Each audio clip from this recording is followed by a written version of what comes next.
পৃথিবীর কোনো শক্তি নেই ওকে আমার কাছ থেকে আলাদা করে দেবে। শাকিব খানের সঙ্গে কি আবারও বাংলা সিনেমায় কামব্যাক করবেন কিংবদন্তি অভিনেত্রী ববিতা? এই প্রশ্নটি এখন চলচ্চিত্র প্রেমীদের মনে ঘুরপাক খাচ্ছে। সম্প্রতি এক অনুষ্ঠানে সুপারস্টার শাকিব খানের অনুরোধে আশার আলো দেখান বাংলা সিনেমার দর্শক নন্দিত এই অভিনেত্রী। এরপর থেকেই নড়ে চড়ে বসেছেন দর্শকরা। ম্যাডাম, আপনি কিন্তু কথা দিয়েছেন আপনি আমার সাথে সিনেমা করবেন। হ্যাঁ, তোমার সাথে করব। সম্প্রতি জন্মদিন ছিল এই গুণী অভিনেত্রীর। জন্মদিন উপলক্ষে আয়োজিত এক টেলিভিশন অনুষ্ঠানে হাজির হন ববিতা। সেই অনুষ্ঠানে যুক্তরাষ্ট্র থেকে ভার্চুয়ালি যুক্ত হন ঢালিউডের সুপারস্টার শাকিব খান। সেখানে ববিতাকে আবারও সিনেমাতে ফিরে আসার অনুরোধ জানিয়ে শাকিব বলেন, আপনি প্লিজ সিনেমা করবেন, এটা আমার হাম্বল রিকোয়েস্ট আপনার প্রতি।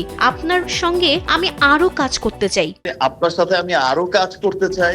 শাকিব খানের সেই অনুরোধ সানন্দে গ্রহণ করেছেন এই গুণী শিল্পী। তবে জুড়ে দিয়েছেন একটি শর্ত, মনের মতো গল্প ও শক্তিশালী চরিত্র চান তিনি।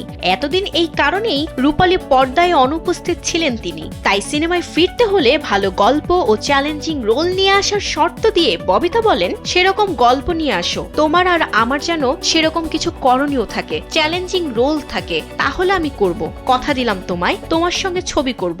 কথা Thank you. দিলাম তোমায়, Thank you, madam. তোমার ছবি করব। এখন বড় প্রশ্ন, শাকিব খান কি পারবেন এই কিংবদন্তি শিল্পীকে আবারও রূপালী পর্দায় ফিরিয়ে আনতে? পারবেন কি ববিতার শর্ত অনুযায়ী সেই চ্যালেঞ্জিং গল্প ও চরিত্র তার সামনে নিয়ে আসতে? কেন এমন মনে হয়?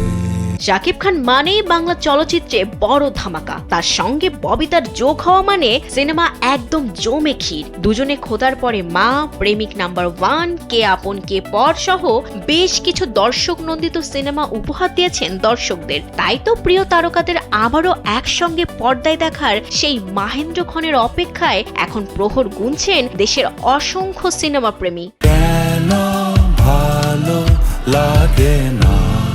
শেষ পর্যন্ত শাকিব খানের সঙ্গেই দীর্ঘদিন পর ববিতার আবার রূপালী পর্দায় প্রত্যাবর্তন ঘটে কিনা সেদিকেই চোখ সবার।